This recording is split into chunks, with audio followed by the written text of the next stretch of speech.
फतेह प्यारे दर्शकों, इस वक्त सिख की टीम खड़ी है यूबा सिटी तो तुहानूं असीं मिलाउण जा रहे हैं बहुत ही प्यारी शख्सियत सरदार जसबीर सिंह जी कंग डॉक्टर साहब ਜਿਹੜੇ कि बड़ी नॉलेज रखते हैं तो कम्यूनिटी ਦੀਆਂ बड़ियां सेवावां करते हैं। डॉक्टर साहब जी वाहिगुरू जी का खालसा वाहिगुरू जी की फतेह। डॉक्टर साहब जी पहलां तो अपना पिछोकड़ कित्थे खेडां खेडियां, कित्थे जमे पले, कित्थे स्टडी की ते कदों फिर इत्थे USA ਦੇ ਵਿੱਚ ਆਉਣੇ ਹੋਏ? ਜਗਤਾਰ ਸਿੰਘ ਜੀ, ਸਭ ਤੋਂ ਪਹਿਲਾਂ ਤੁਹਾਡਾ ਧੰਨਵਾਦ। ਪ੍ਰੋਗਰਾਮ ਦੇਖਣ ਵਾਲੇ ਸਾਰੇ ਸਰੋਤਿਆਂ ਦਾ ਵੀ ਬਹੁਤ ਧੰਨਵਾਦ। ਜ਼ਿਆਦਾ ਜੀਵਨ ਤਾਂ ਮੇਰਾ ਯੂਬਾ ਸਿਟੀ 'ਚ ਹੀ ਨਿਕਲਿਆ। ਮੈਂ ਕੋਈ 27 ਸਾਲ ਤੋਂ 28ਵਾਂ ਸਾਲ ਲੱਗਿਆ ਮੈਂ ਯੂਬਾ ਸਿਟੀ 'ਚ ਰਹਿ ਰਿਹਾ। ਅਮਰੀਕਾ ਜਾਏ ਨੂੰ ਇਹਨੂੰ 32 ਸਾਲ ਹੋ ਗਏ। ਜਨਮ ਮੇਰੇ ਦਰਾਹੇ ਦਾ ਸੀਗਾ। ਛੋਟਾ ਹੁੰਦਾ ਮੈਂ ਜਿਹੜਾ ਕਾਂਗੜਾ ਡਿਸਟ੍ਰਿਕਟ ਪਹਿਲਾਂ ਪੰਜਾਬ 'ਚ ਹੁੰਦਾ ਸੀ, ਛੋਟਾ ਉੱਥੇ ਰਿਹਾ ਮੈਂ। ਉਸ ਤੋਂ ਬਾਅਦ ਮੇਰੀ ਸਾਰੀ ਪੜ੍ਹਾਈ ਪਟਿਆਲੇ ਦੀ ਆ। ਉੱਥੋਂ ਮੈਂ ਡਾਕਟਰੀ ਕਰਕੇ ਆਇਆ ਸੀ। ਇੱਥੇ ਆ ਕੇ ਫਿਰ ਮੈਂ ਥੋੜ੍ਹਾ ਸੈਨ ਫਰਾਂਸਿਸਕੋ ਅਤੇ ਸ਼ਿਕਾਗੋ ਪੜ੍ਹਾਈ ਕੀਤੀ ਅਤੇ ਮੈਂ ਇੰਟਰਨਲ ਮੈਡੀਸਨ ਦਾ ਸਪੈਸ਼ਲਿਸਟ ਹਾਂ। ਇੱਥੇ ਲੋਕਲ ਹਾਸਪਿਟਲ 'ਚ ਮੈਂ ਡਾਇਰੈਕਟਰ ਹੈਗਾ ਇਨ ਪੇਸ਼ੈਂਟ ਪ੍ਰੋਗਰਾਮ ਦਾ। ਸੋ ਇਹ ਤਾਂ ਮੇਰੀ ਪ੍ਰੋਫੈਸ਼ਨਲ ਬੈਕਗਰਾਊਂਡ ਆ। ਕਮਿਊਨਿਟੀ ਦੇ ਤੌਰ 'ਤੇ ਵਾਹਿਗੁਰੂ ਨੇ ਬੜਾ ਆਸ਼ੀਰਵਾਦ ਦਿੱਤਾ ਵੀ ਕੁਛ ਅਸੀਂ ਸੇਵਾ ਕਰ ਸਕੇ ਹਾਂ। ਅਸੀਂ ਕੋਰੇ ਸੰਸਥਾ ਬਣਾਈ ਸੀ ਪੰਜਾਬੀ ਅਮਰੀਕਨ ਹੈਰੀਟੇਜ ਸੁਸਾਇਟੀ। ਸਾਡੇ ਦੋ ਮਕਸਦ ਸੀਗੇ, ਜੋ ਮਕਸਦ ਹੈਗੇ ਨੇ। ਇੱਕ ਤਾਂ ਇਹ ਹੈਗਾ ਵੀ ਅਸੀਂ ਜਿਹੜੇ ਇੱਥੇ ਆਮ ਅਮਰੀਕਨ ਲੋਕ ਹੈ ਉਹਨਾਂ ਦੇ ਨਾਲ ਸਦਭਾਵਨਾ ਕਿਵੇਂ ਪੈਦਾ ਕਰਨੀ ਹੈ, ਕਿਉਂਕਿ ਇਹ ਹੁਣ ਅਮਰੀਕਾ ਸਾਡਾ ਘਰ ਹੈ। ਦੂਜਾ ਸਾਡਾ ਉਪਰਾਲਾ ਸੀ ਵੀ ਸਾਡੇ ਬੱਚਿਆਂ ਨੂੰ ਉਹਨਾਂ ਦੀਆਂ ਜੜ੍ਹਾਂ ਦੇ ਨਾਲ, ਰੂਟਸ ਦੇ ਨਾਲ, ਹੈਰੀਟੇਜ ਨਾਲ ਕਿੱਦਾਂ ਜੋੜਨਾ।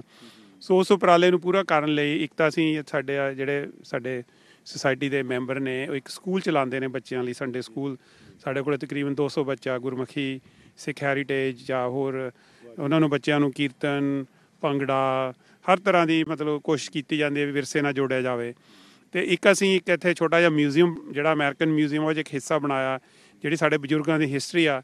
ਬਹੁਤ ਘੱਟ ਲੋਕਾਂ ਨੂੰ ਪਤਾ ਵੀ ਸਿੱਖ ਅਮਰੀਕਾ 'ਚ ਤਕਰੀਬਨ 130 ਸਾਲ ਪਹਿਲਾਂ ਆਉਣੇ ਸ਼ੁਰੂ ਹੋ ਗਏ ਸੀ।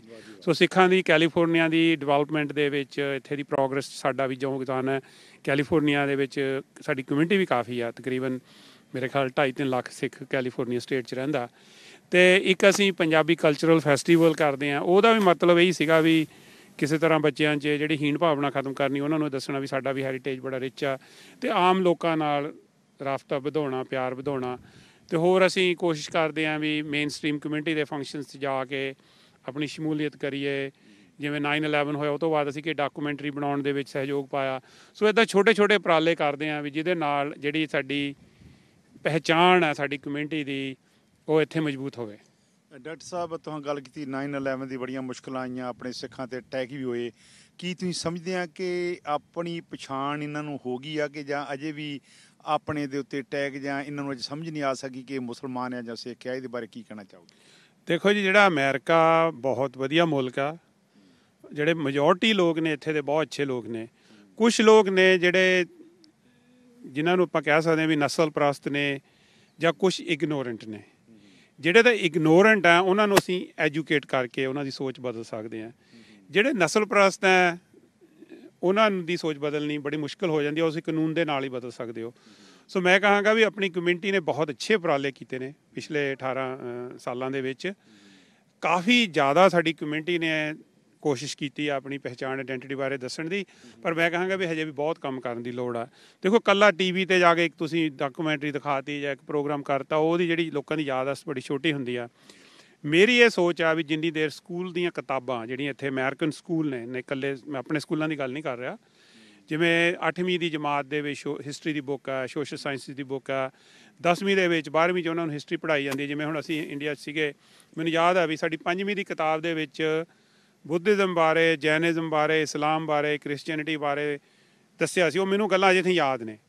ਸੋ ਜੇ ਕਿਤਾਬਾਂ ਦੇ ਵਿੱਚ ਇਹ ਜਾਣਕਾਰੀ ਹੋਏਗੀ ਤਾਂ ਉਹਦੇ ਨਾਲ ਜਿਹੜੇ ਉਹ ਬੱਚੇ ਇਸ ਕੰਟਰੀ 'ਚ ਪੜ੍ਹਦੇ ਨੇ ਸਕੂਲਾਂ 'ਚ, ਉਹਨਾਂ ਨੂੰ ਪਤਾ ਹੋਊਗਾ ਵੀ ਜਿਹੜੇ ਸਿੱਖ ਨੇ ਇਹ ਵੀ ਅਮਰੀਕਨ ਹੈ। ਡਾਕਟਰ ਸਾਹਿਬ, ਇੱਕ ਹੋਰ ਗੱਲ ਤੁਹਾਂ ਗੱਲ ਕੀਤੀ ਆ ਪੜ੍ਹਨ ਦੀ, ਇਹ ਕੀ ਕਾਰਨ ਹੈ? ਜਿਸ ਤਰ੍ਹਾਂ ਇਹ ਗੋਰੇ ਲੋਕ ਤੁਸੀਂ ਰੇਲ ਦੇ ਵਿੱਚ ਵੇਖੋ, ਸਫ਼ਰ ਜਿੱਥੇ ਵੀ ਕਰਦੇ ਆ, ਐਰੋਪਲੇਨ 'ਚ ਵੇਖੋ, ਇਹ ਜ਼ਰੂਰ ਕੁਛ ਨਾ ਕੁਛ ਬੁੱਕ ਆਪਣੇ ਲੋਕ ਜਿਹੜਾ ਕਿਉਂ ਨਹੀਂ ਪੜ੍ਹਦੇ? ਖਾਸ ਕਰਕੇ ਆਪਣਾ ਇਤਿਹਾਸ ਜਿਹੜਾ ਇਹਨਾਂ ਕਿਉਂ ਨਹੀਂ ਨੌਲੇਜ, ਕਿਉਂ ਨਹੀਂ ਬੁੱਕਾਂ ਪੜ੍ਹਦੇ? ਭਾਅ ਜੀ, ਹਿਸਟਰੀ ਬੜੀ ਲੰਮੀ ਆ। ਇਹਦੀ ਜੜ ਹੈਗੀ ਪੰਜਾਬ ਦੇ ਵਿੱਚ। ਪੰਜਾਬ ਦੇ ਵਿੱਚ ਸਾਡਾ ਕੋਈ ਜਿਹੜੀ ਕਮਿਊਨਿਟੀ ਆ, ਅਸੀਂ ਜ਼ਿਆਦਾ ਜ਼ੋਰ ਖਾਣ ਪੀਣ ਵੱਲ, ਪ੍ਰਸ਼ਾਦ ਖਾਣ ਵੱਲ ਜਾਂ ਹੋਰ ਵੱਲ ਧਿਆਨ ਰੱਖਿਆ। ਅਸੀਂ ਜਿਹੜੀ ਵਿੱਦਿਆ ਵਿਚਾਰੀ ਪਰਉਪਕਾਰੀ ਵੱਲ ਬਹੁਤ ਧਿਆਨ ਘੱਟ ਆ ਸਾਡਾ। ਸਾਡੇ ਵਿੱਦਿਅਕ ਅਦਾਰੇ ਵਧੀਆ ਨਹੀਂ ਹੈਗੇ। ਜਿਹੜੇ ਹੁਣ ਕਈ ਸਿੱਖ ਸੀ, ਜਿਵੇਂ ਹੁਣ KPS ਗਿੱਲ ਉਹ ਸਿੱਖ ਸੀ, ਪਰ ਉਹਨੂੰ ਸਿੱਖੀ ਬਾਰੇ ਕੱਖ ਨਹੀਂ ਸੀ ਪਤਾ, ਰਾਈਟ। ਅਸੀਂ ਉਹ ਜਿਹੜੀ ਕੱਲੀ ਪ੍ਰੋਫੈਸ਼ਨਲ ਐਜੂਕੇਸ਼ਨ ਲੈਣਾ, ਡਾਕਟਰ ਬਣ ਜਾਣਾ, ਇੰਜੀਨੀਅਰ ਬਣ ਜਾਣਾ ਜਾਂ ਪੁਲਿਸ ਅਫਸਰ ਬਣ ਜਾਣਾ, ਉਹਦੇ ਨਾਲ ਸਿੱਖੀ ਨਹੀਂ ਆ ਜਾਂਦੀ। ਉਹਦੇ ਨਾਲ ਤੁਹਾਨੂੰ ਜਿਹੜੀ ਸਾਡੀ ਇਤਿਹਾਸ ਹੈ ਜਾਂ ਸਾਡਾ ਵਿਰਸਾ ਜਾਂ ਸਿੱਖੀ ਦੀਆਂ ਮੁੱਢਲੇ ਉਸੂਲ ਹੈ, ਨਾਮ ਜਪਣਾ, ਕਿਰਤ ਕਰਨੀ, ਵੰਡ ਕੇ ਛਕਣੀ, ਜੇ ਅਸੀਂ ਉਹ ਬੱਚਿਆਂ ਨੂੰ ਦੱਸਾਂਗੇ ਨਹੀਂ, ਕਿੱਥੋਂ ਸਿੱਖਣਗੇ ਉਹ? ਉੱਥੇ ਦੇ ਸਕੂਲ ਹੈ, ਸਰਕਾਰੀ ਸਕੂਲ ਹੈ, ਜਿਹੜੇ ਮੈਜੋਰਟੀ 80% ਬੱਚੇ ਸਰਕਾਰੀ ਸਕੂਲਾਂ 'ਚ ਪੜ੍ਹਦੇ ਨੇ, ਉਹਨਾਂ ਦੀ ਪੜ੍ਹਾਈ ਦਾ ਸੱਤਿਆਨਾਸ਼ ਹੋਇਆ। ਤੇ ਕੀ ਕਾਰਨ ਹੈ ਡਾਕਟਰ ਸਾਹਿਬ ਕਿ ਜਿਹੜੀ ਕਰਨੀ ਚਾਹੁੰਦੇ, ਜਿਹੜੇ ਪ੍ਰਾਈਵੇਟ ਸਕੂਲ ਨੇ ਪੰਜਾਬ ਦੇ ਵਿੱਚ, ਉਹ ਜ਼ਿਆਦਾ DAV ਨੇ ਜਾਂ ਕ੍ਰਿਸਚਨ ਸਕੂਲ ਹੈ। ਸਿੱਖਾਂ ਦਾ ਕੋਈ ਆਪਣਾ ਵਿੱਦਿਅਕ ਸਿਸਟਮ ਹੀ ਨਹੀਂ ਆ ਬਣ ਰਿਹਾ। ਕੋਸ਼ਿਸ਼ ਹੋ ਰਿਹਾ, ਮੇਰੇ ਖਿਆਲ ਬੱਡੂ ਸਾਹਿਬ ਵਾਲੇ ਜਾਂ ਹੋਰ ਕਈ ਪ੍ਰਾਈਵੇਟ ਸਕੂਲ ਨੇ, ਪਰ ਬੜਾ ਸਾਡਾ ਜਿਹੜਾ ਐਜੂਕੇਸ਼ਨ ਦਾ ਜਿਹੜੀ ਦੁਨਿਆਵੀ ਗਿਆਨ ਤਾਂ ਸਾਡੇ ਲੋਕਾਂ ਕੋਲ ਆ ਗਿਆ ਹੈਗਾ ਵੀ ਲੋਕ ਜਿਵੇਂ ਹੁਣ ਡਾਕਟਰੀ ਕਰ ਲਈ, PhD ਕਰ ਲਈ, ਪਰ ਜਿਹੜਾ ਸਪਿਰਿਚੁਅਲ ਗਿਆਨ ਹੈ ਉਹਦੇ ਵੱਲ ਸਾਡਾ, ਰਿਚੁਅਲਸ ਵੱਲ ਜ਼ਿਆਦਾ ਧਿਆਨ ਚੱਲੇਗਾ। ਜੋ ਗੁਰੂ ਨਾਨਕ ਨੇ ਸਾਨੂੰ ਗਿਆਨ ਦਿੱਤਾ ਸੀ ਰੈਸ਼ਨਲ ਥਿੰਕਿੰਗ ਦਾ, ਇਹ ਲੌਜੀਕਲ ਥਿੰਕਿੰਗ ਦਾ, ਪ੍ਰੋਗਰੈਸਿਵ ਥਿੰਕਿੰਗ ਦਾ, ਉਹ ਅਸੀਂ ਜਿੰਨੀ ਦੇਰ ਤਾਈਂ ਬੱਚਿਆਂ ਨੂੰ ਨਹੀਂ ਸਿਖਾਉਂਦੇ। ਅਸੀਂ ਇਹੀ ਕੋਸ਼ਿਸ਼ ਕਰ ਰਹੇ ਹਾਂ ਅਮਰੀਕਾ 'ਚ ਵੀ ਉਹ ਪੜ੍ਹਨ ਅਮਰੀਕਨ ਸਕੂਲਾਂ 'ਚ, ਪਰ ਸੰਡੇ ਨੂੰ 2 ਘੰਟੇ ਉਹਨਾਂ ਦੇ ਲਾਏ ਜਾਣ, ਜਿਹਦੇ ਨਾਲ ਕਿ ਉਹ ਇੱਕ ਕਾਮਯਾਬ ਪ੍ਰੋਫੈਸ਼ਨਲੀ ਹੋਣ ਦੇ ਨਾਲ ਨਾਲ ਐਜ਼ ਅ ਸਿੱਖ ਉਹਨਾਂ ਨੂੰ ਆਪਣੀ ਹਿਸਟਰੀ ਦਾ, ਆਪਣੀ ਲੈਂਗੁਏਜ ਦਾ, ਗੁਰਮੁਖੀ ਦਾ ਗਿਆਨ ਹੋਵੇ, ਵੀ ਜਿਹਦੇ ਨਾਲ ਉਹ ਇੱਕ ਕੰਪਲੀਟ ਇਨਸਾਨ, ਚੰਗੇ ਸਿੱਖ ਅਤੇ ਚੰਗੇ ਅਮਰੀਕਨ ਬਣ ਸਕਣ। ਡਾਕਟਰ ਸਾਹਿਬ, ਜਿੱਦਾਂ ਤੁਸੀਂ ਗੱਲ ਕੀਤੀ ਸਕੂਲਾਂ ਦੀ, ਜਦੋਂ ਆਪਾਂ ਉੱਥੇ ਪੜ੍ਹਦੇ ਸੀਗੇ, ਉਹ ਸਕੂਲ ਜਿਹੜੇ ਪ੍ਰਾਇਮਰੀ ਸਕੂਲ ਸੀਗੇ, ਉਹ ਕਿਤੇ ਨਾ ਕਿਤੇ ਹੁਣ ਅਲੋਪ ਹੋ ਰਿਹਾ, ਜਾਂ ਇੱਦਾਂ ਕਹਿ ਲਈਏ ਕਿ ਉਹਨੇ ਉੱਥੇ ਬੱਚੇ ਨਹੀਂ ਜਿੰਨੇ ਟੀਚਰ ਆ। ਔਰ ਹਰ ਇੱਕ ਦਾ ਵੇਖੋ ਇਹਨਾਂ ਦੇਸ਼ਾਂ ਦੇ ਵਿੱਚ ਜ਼ੋਰ ਲੱਗਾ ਵਾ ਕਿ ਸਾਡਾ ਬੱਚਾ, ਹੁਣ ਜਿੱਦਾਂ ਤੁਸੀਂ ਅੱਜ ਵੀ ਕਿਹਾ ਕਿ ਘੱਟੋ ਘੱਟ ਹਫ਼ਤੇ ਦੇ ਵਿੱਚ ਪੰਜਾਬੀ ਸਿੱਖਣ, ਇੱਥੇ ਜ਼ੋਰ ਲੱਗਾ ਪੇਰੈਂਟਸ ਦਾ ਕਿ ਸਾਡੇ ਬੱਚੇ ਜਿਹੜੇ ਪੰਜਾਬੀ ਸਿੱਖਣ। ਇੰਡੀਆ ਜ਼ੋਰ ਲੱਗਾ ਸਾਡੇ ਬੱਚੇ ਇੰਗਲਿਸ਼ ਸਕੂਲਾਂ ਦੇ ਵਿੱਚ ਜਾਣ। ਉਲਟੀ ਗੰਗਾ ਬਹਿ ਰਹੀ, ਕੀ ਕਹਿਣਾ ਚਾਹੋਗੇ? ਦੇਖੋ ਜਗਤਾਰ ਸਿੰਘ ਜੀ, ਆਪਾਂ ਸਾਰੇ ਦੁਨੀਆ ਦੇ ਮਸਲੇ ਹੱਲ ਨਹੀਂ ਕਰ ਸਕਦੇ। ਮੈਂ ਕਹਿੰਦਾ ਇੱਕ ਅੰਗਰੇਜ਼ੀ ਦਾ ਮੁਹਾਵਰਾ ਹੈਗਾ, ਚੈਰਿਟੀ ਬਿਗਨਸ ਐਟ ਹੋਮ। ਪਹਿਲਾਂ ਤਾਂ ਆਪਾਂ ਆਪਣੇ ਘਰ ਦੇ ਵਿੱਚ ਆਪਣੇ ਭੈਣ ਭਰਾਵਾਂ ਦੇ ਬੱਚੇ, ਆਪਣੇ ਬੱਚਿਆਂ ਵੱਲ ਧਿਆਨ ਦਈਏ, ਫਿਰ ਆਪਾਂ ਜਿੱਥੇ ਰਹਿੰਦੇ ਹਾਂ, ਜਿਹੜੀ ਕਮਿਊਨਿਟੀ 'ਚ ਜਾਂਦੇ ਹਾਂ, ਉਹ ਬੱਚਿਆਂ ਵੱਲ ਧਿਆਨ ਦਈਏ, ਫਿਰ ਦਾਇਰਾ ਵੱਡਾ ਕਰੀਏ। ਅਸੀਂ, ਸਾਡੇ ਸਿੱਖਾਂ ਦੀ ਪ੍ਰੋਬਲਮ ਹੈ ਜਿਹੜੇ ਅਮਰੀਕਾ, ਕੈਨੇਡਾ ਜਾਂ ਇੰਗਲੈਂਡ 'ਚ ਆਏ ਹਾਂ, ਅਸੀਂ ਪੰਜਾਬ ਦੀਆਂ ਪ੍ਰੋਬਲਮਾਂ ਸੋਲਵ ਕਰਨੀਆਂ ਚਾਹੁੰਦੇ ਹਾਂ, ਪਰ ਇੱਥੇ ਦੀਆਂ ਪ੍ਰੋਬਲਮਾਂ ਵੱਲ ਧਿਆਨ ਨਹੀਂ ਦਿੰਦੇ। ਕਿਉਂਕਿ ਜੇ ਰਹਿਣਾ ਇਹ ਮੁਲਕਾਂ ਦੇ ਵਿੱਚ ਆ, ਸਾਡਾ ਭਵਿੱਖ ਇੱਥੇ ਕੰਟਰੀ ਨਾਲ ਜੁੜਿਆ, ਸਾਡੀ ਜਿਹੜੀਆਂ ਸਿੱਖ ਵੈਲਿਊਜ਼ ਨੇ ਉਹ ਅਮਰੀਕਨ ਵੈਲਿਊਜ਼ ਨਾਲ ਬਿਲਕੁਲ ਰਲਦੀਆਂ ਨੇ, ਕੋਈ ਕਲੈਸ਼ ਨਹੀਂ ਹੈ। ਪ੍ਰੋਬਲਮ ਆ ਸਾਡੀ ਆਪਣੀ ਆ, ਸਾਡੀਆਂ ਜਿਹੜੇ ਸਾਡੀ ਸਿੱਖਾਂ ਨੂੰ ਥ੍ਰੈਟ ਆ ਉਹ ਵਿਦਨ ਹੈ, ਬਾਹਰੋਂ ਨਹੀਂ। ਬਾਹਰੋਂ ਹੈ, ਉਹ ਐਡੀ ਵੱਡੀ ਥ੍ਰੈਟ ਨਹੀਂ ਜਿਹੜੀ ਵਿਦਨ ਹੈ, ਵੀ ਜਿਹੜਾ ਅਸੀਂ ਆਪਣੀਆਂ ਵੈਲਿਊਜ਼ ਨੂੰ ਛੱਡ ਕੇ ਇੱਕ ਮਟੀਰੀਅਲਿਸਟਿਕ ਥਿੰਕਿੰਗ ਵੱਲ ਭੱਜ ਰਹੇ ਹਾਂ। ਮੈਂ ਦੇਖਿਆ ਵੀ ਹੁਣ ਆਪਾਂ ਜਿਵੇਂ ਫੰਕਸ਼ਨ ਕਰਦੇ ਹਾਂ, ਵਿਆਹ ਸ਼ਾਦੀਆਂ 'ਤੇ ਪਾਰਟੀ ਕਰਦੇ ਹਾਂ, 2.5 3 ਲੱਖ ਡਾਲਰ ਖਰਚ ਦਾਂਗੇ, ਪਰ ਜੇ ਅਸੀਂ ਜਾ ਕੇ ਉਹੀ ਭੈਣ ਭਰਾਵਾਂ ਨੂੰ ਬੇਨਤੀ ਹੱਥ ਜੋੜ ਕੇ ਕਰੀਏ ਵੀ ਆਹ ਬੱਚਿਆਂ ਦਾ ਸਕੂਲ ਆ, ਜਾਂ ਸਿੱਖ ਮੀਡੀਆ ਦੀ ਹੈਲਪ ਕਰਨੀ ਹੈ, ਜਾਂ ਕਰਨੀ ਹੈ, ਉਹ ਸੋਚਾਂ 'ਚ ਪੈ ਜਾਣਗੇ। ਸੋ ਇਹ ਸੋਚ ਸਾਨੂੰ ਬਦਲਣ ਦੇ ਲਈ ਉਪਰਾਲੇ ਕਰਨੇ ਪੈਣੇ। ਡਾਕਟਰ ਸਾਹਿਬ, ਜਿੱਦਾਂ ਤੁਸੀਂ ਦੱਸਿਆ ਕਿ ਕੈਲੀਫੋਰਨੀਆ ਦੇ ਵਿੱਚ ਤਕਰੀਬਨ 2.5 3 ਲੱਖ ਆਪਣੇ ਸਿੱਖ ਰਹਿੰਦੇ ਆ, ਅਤੇ ਕੀ ਤੁਸੀਂ ਦੱਸਣਾ ਚਾਹੋਗੇ ਕਿ ਦਰਸ਼ਕਾਂ ਨੂੰ ਇੱਥੇ USA ਦੇ ਵਿੱਚ ਆਪਣੀ ਜਿਹੜੀ ਆ ਕਮਿਊਨਿਟੀ ਸਿੱਖਾਂ ਦੀ ਕਿੰਨੀ ਕੁ ਆਬਾਦੀ ਰਹਿ ਰਹੀ ਆ? ਦੇਖੋ ਜੀ, ਇਹਦੇ ਲਈ ਸਾਡੇ ਕੋਲ ਕੋਈ ਹਾਰਡ ਫੈਕਟਸ ਨਹੀਂ ਹੈਗੇ, ਪਰ ਮੈਂ ਤੁਹਾਨੂੰ ਖੁਸ਼ੀ ਦੀ ਖਬਰ ਦੱਸ ਰਿਹਾ ਵੀ 2021 ਦੇ ਵਿੱਚ ਜਿਹੜਾ ਸੈਂਸਸ ਹੋ ਰਿਹਾ, ਉਹਦੇ ਸਿੱਖ ਕੈਟਾਗਰੀ ਤਾਂ ਨਹੀਂ, ਪੰਜਾਬੀ ਕੈਟਾਗਰੀ ਹੈਗੀ ਆ, ਵੀ ਜਿਹਦੇ ਨਾਲ ਅਸੀਂ ਸੈਂਸਸ ਦੇ ਵਿੱਚ, ਮੇਰੇ ਖਿਆਲ ਇੰਗਲੈਂਡ ਦੇ ਵਿੱਚ ਵੀ ਸਿੱਖਾਂ ਨੂੰ ਇੱਕ ਅੱਡ ਕਮਿਊਨਿਟੀ ਮੰਨਿਆ ਗਿਆ ਹੈਗਾ। ਸੋ ਜੋ ਸਾਡਾ ਅੰਦਾਜ਼ਾ, ਸਾਡੇ ਅੰਦਾਜ਼ੇ ਮੁਤਾਬਕ ਵੀ ਦੁਨੀਆ ਦੇ ਵਿੱਚ 26 ਤੋਂ 27 ਮਿਲੀਅਨ ਸਿੱਖ ਨੇ, ਅਮਰੀਕਾ ਵਿੱਚ 6 ਤੋਂ 7 ਲੱਖ ਸਿੱਖ ਆ, ਇੰਨਾ ਕੀ ਕੈਨੇਡਾ 'ਚ ਆ। ਸੋ ਨਾਰਥ ਅਮਰੀਕਾ 'ਚ ਸਾਡੀ ਜਿਹੜੀ ਆਬਾਦੀ ਸਿੱਖਾਂ ਦੀ 1 ਮਿਲੀਅਨ ਤੋਂ ਉੱਤੇ ਹੈਗੀ ਆ, 1 ਤੋਂ ਲੈ ਕੇ 1.3 ਮਿਲੀਅਨ ਦੀ ਰੇਂਜ ਵਿੱਚ ਹੋਏਗੀ। ਕੋਈ ਹਾਰਡ ਫੈਕਟਸ ਨਹੀਂ ਹੈਗੇ, ਇਹ ਗੈਸ ਆ ਸਾਡਾ ਵੀ ਕਿੰਨੇ ਗੁਰਦੁਆਰੇ ਆ, ਕਿੰਨੀ ਉਹਨਾਂ ਦੀ ਸੰਗਤ ਜਾਂਦੀ ਹੋਊਗੀ, ਇੱਕ ਇੰਡਾਇਰੈਕਟ ਅੰਦਾਜ਼ਾ ਹੈਗਾ, ਕੋਈ ਸਾਡੇ ਕੋਲ ਹਾਰਡ ਐਂਡ ਫਾਸਟ ਕੋਈ ਡਾਟਾ ਨਹੀਂ ਹੈਗਾ। ਡਾਕਟਰ ਸਾਹਿਬ, ਜਿਸ ਤਰ੍ਹਾਂ ਕਿ ਇੱਥੇ USA ਦੇ ਵਿੱਚ ਜਿੱਥੇ ਵੀ ਪੰਜਾਬੀ ਗਏ ਉਹਨਾਂ ਨੇ ਬੜੀਆਂ ਮੱਲਾਂ ਮਾਰੀਆਂ, ਅਤੇ ਇੱਥੇ USA ਦੇ ਵਿੱਚ ਖਾਸ ਕਰਕੇ ਜਿਹੜੇ ਆਪਣੇ ਪੰਜਾਬੀ ਆ ਉਹ ਕੀ ਕਾਰੋਬਾਰ ਕਰਦੇ? ਦੇਖੋ ਜੀ, ਇਹ ਗੱਲ ਤੁਸੀਂ ਬਹੁਤ ਵਧੀਆ ਕਹੀ ਆ। ਸਾਡੀ ਕਮਿਊਨਿਟੀ 'ਚ ਜਿੰਨੀਆਂ ਮਰਜ਼ੀ ਕਮੀਆਂ ਹੋਣ, ਪਰ ਇੱਕ ਚੀਜ਼ ਬਹੁਤ ਸਿਫਤ ਆ ਸਾਡੇ ਲੋਕਾਂ 'ਚ, ਉਹ ਹੈਗੀ ਮਿਹਨਤ ਕਸ਼ ਨੇ, ਬਹੁਤ ਹਾਰਡ ਵਰਕਿੰਗ ਨੇ। ਕਈ ਵਾਰੀ ਆਪਣੀ ਸਿਹਤ ਨੂੰ ਵੀ ਖਰਾਬ ਕਰ ਲੈਂਦੇ ਆ ਮਿਹਨਤ ਕਰਕੇ। ਤਰੱਕੀ ਹੋਣ ਦਾ ਉਹਨਾਂ ਦੇ ਵਿੱਚ ਇੱਕ ਜਜ਼ਬਾ ਹੈਗਾ, ਅਤੇ ਥੋੜ੍ਹੇ ਜਿਹੇ ਫੁਕਰੇ ਵੀ ਹੋ ਗਏ, ਦਿਖਾਵੇਬਾਜ਼ੀਆਂ 'ਚ ਵੀ ਪੈ ਗਏ ਆ। ਸੋ ਮੈਂ ਕਹਾਂਗਾ ਵੀ ਸਾਡੀ ਇਹ ਵੇਰੀ ਕਰਦਾ ਕਿਹੜੇ ਏਰੀਏ 'ਚੋਂ। ਜਿਹੜਾ ਤਾਂ ਯੂਬਾ ਸਿਟੀ ਦਾ ਏਰੀਆ, ਇੱਥੇ ਸਭ ਤੋਂ ਵੱਡਾ ਕਿੱਤਾ ਮੈਂ ਕਹਾਂਗਾ ਫਾਰਮਿੰਗ ਦਾ, ਦੂਜਾ ਵੱਡਾ ਕਿੱਤਾ ਮੈਂ ਕਹਾਂਗਾ ਟਰੱਕਿੰਗ ਦਾ, ਫਿਰ ਉਸ ਤੋਂ ਬਾਅਦ ਸਾਡੇ ਪ੍ਰੋਫੈਸ਼ਨਲ, ਸਾਡੇ ਕੋਈ ਤਕਰੀਬਨ 60 ਦੇ ਕਰੀਬ, 50-60 ਦੇ ਕਰੀਬ ਡਾਕਟਰ ਨੇ, ਟੀਚਰ ਨੇ, ਮੈਂ ਕਹਾਂਗਾ ਵੀ ਹਰ ਪ੍ਰੋਫੈਸ਼ਨ 'ਚ ਨੇ। ਜੇ ਤੁਸੀਂ ਸੈਨ ਫਰਾਂਸਿਸਕੋ ਬੇ ਏਰੀਏ ਵੱਲ ਚਲੇ ਜਾਓ, ਉੱਧਰ ਸਾਡੇ ਇੰਜੀਨੀਅਰ, ਬਿਜ਼ਨਸਮੈਨ ਹੈਗੇ ਨੇ। ਮੈਂ ਕਹਾਂਗਾ ਵੀ ਜਿਹੜੀ ਆ ਸੈਂਟਰਲ ਵੈਲੀ ਆ, ਰੈਡਿੰਗ ਤੋਂ ਲੈ ਕੇ ਬੇਕਰਸਫੀਲਡ ਥਾਈਂ ਕੋਈ ਇੱਦਾਂ ਦਾ ਸ਼ਹਿਰ ਨਹੀਂ ਜਿੱਥੇ ਸਿੱਖ ਨਹੀਂ। ਸਿੱਖ ਬਹੁਤ ਵਧੀਆ ਕਾਮਯਾਬ ਨੇ ਬਿਜ਼ਨਸ, ਕੋਈ ਪੈਟਰੋਲ ਪੰਪ ਲਿਆ ਕਿਸੇ ਨੇ, ਕੋਈ ਫੂਡ ਦਾ ਸਟੋਰ ਲਿਆ, ਕੋਈ ਕਿਸੇ ਨੇ, ਹਰ ਨਿੱਕੇ ਛੋਟੇ ਬਿਜ਼ਨਸ ਦੇ ਵਿੱਚ ਸਾਡੀ ਕਮਿਊਨਿਟੀ ਅੱਜ ਕੱਲ੍ਹ ਕਾਮਯਾਬ ਹੈ। ਮੈਂ ਕਹਾਂਗਾ ਵੀ ਫਾਈਨੈਂਸ਼ੀਅਲੀ, ਮਟੀਰੀਅਲੀ ਸਾਡੀ ਕਮਿਊਨਿਟੀ ਪਿੱਛੇ ਨਹੀਂ ਰਹੀ, ਉਹ ਅਸੀਂ ਤਰੱਕੀ ਕਰ ਰਹੇ ਹਾਂ। ਪ੍ਰੋਬਲਮ ਹੈ ਸਪਿਰਿਚੁਅਲੀ, ਅਸੀਂ ਬਹੁਤ ਪਿਛੜਦੇ ਜਾ ਰਹੇ ਹਾਂ। ਡਾਕਟਰ ਸਾਹਿਬ, ਤੁਸੀਂ ਇੱਕ ਡਾਕਟਰ ਹੋਣ ਦੇ ਨਾਤੇ ਤੁਸੀਂ ਸਟੇਜ 'ਤੇ ਵੀ ਦੱਸ ਰਹੇ ਕਿ ਪੰਜਾਬੀ ਜਿੱਥੇ ਬੱਲੇ ਬੱਲੇ ਹੱਡ ਭੰਨਵੀਆਂ ਅਤੇ ਬਿਮਾਰੀਆਂ ਵੀ ਇਹਨਾਂ ਨੂੰ ਬੜੀਆਂ ਚਿੰਬੜਦੀਆਂ, ਜਿੱਦਾਂ ਹਾਰਟ ਅਟੈਕ ਆ, ਜ਼ਿਆਦਾ ਤੋਂ ਜ਼ਿਆਦਾ ਜਿੱਦਾਂ ਡਾਇਆਬੀਟੀਸ ਆ, ਹੋਰ ਵੀ ਜਿਹੜਾ ਇਹਦੇ ਬਾਰੇ ਕੀ ਕਹਿਣਾ ਚਾਹੋਗੇ, ਕੀ ਕਾਰਨ ਹੈ? ਦੇਖੋ ਜੀ, ਇਹ ਡਾਟਾ ਸਭ ਤੋਂ ਪਹਿਲਾਂ ਤੁਹਾਡੇ ਇੰਗਲੈਂਡ ਤੋਂ ਆਇਆ ਸੀ, ਬਰਕਿੰਘਮ ਤੋਂ, ਜਿੱਥੇ ਉਹਨਾਂ ਨੇ ਨੋਟ ਕੀਤਾ ਵੀ ਇੱਕਦਮ ਹੀ ਉੱਥੇ ਹਾਰਟ ਅਟੈਕ ਵਧਣੇ ਸ਼ੁਰੂ ਹੋ ਗਏ।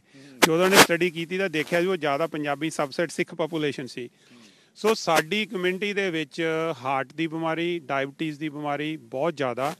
ਉਹਦੀ ਵਜ੍ਹਾ ਇਹ ਆ ਵੀ ਸਾਡਾ ਜਿਹੜਾ ਖਾਣਾ ਪੀਣਾ ਨਾ, ਉਹ ਅਸੀਂ ਖਾਣ ਪੀਣ ਵੱਲ ਥੋੜ੍ਹਾ ਜ਼ਿਆਦਾ ਧਿਆਨ ਦਿੰਦੇ ਹਾਂ। ਸਾਨੂੰ ਦੇਖੋ, ਇਹ ਮੈਂ ਅੰਦਰ ਵੀ ਇਹ ਗੱਲ ਦੀਵਾਨ 'ਚ ਵੀ ਕਹਿਣੀ ਚਾਹੁੰਦਾ ਸੀ, ਪੁਰਾਣੇ ਸਿੱਖ ਸੀ ਨਾ, ਉਹ ਕਾਲੇ ਛੋਲੇ ਖਾਂਦੇ ਸੀ, ਸਾਦਾ ਖਾਣਾ ਖਾਂਦੇ ਸੀ, ਵਰਜਿਸ਼ ਕਰਦੇ ਸੀ, ਉਹ ਸੌਂਦੇ ਵੀ ਸੀ ਟਾਈਮ ਸਿਰ, ਉੱਠਦੇ ਵੀ ਸੀ ਟਾਈਮ ਸਿਰ, ਵਰਜਿਸ਼ ਵੀ ਕਰਦੇ ਸੀ। ਅੱਜ ਅਸੀਂ ਪੈਸੇ ਬਣਾਉਣ ਦੀ ਭੱਜ ਦੌੜ 'ਚ ਇੰਨਾ ਪੈ ਗਏ ਆ ਕਿ ਕਈ ਵਾਰੀ ਅਸੀਂ ਆਪਣੇ ਸਰੀਰ ਨੂੰ ਭੁੱਲ ਜਾਂਦੇ ਵੀ ਸਾਡੇ ਸਰੀਰ ਨੂੰ ਵੀ ਆਰਾਮ ਦੀ, ਇੱਕ ਡਿਸਿਪਲਿਨ ਦੀ ਲੋੜ ਆ।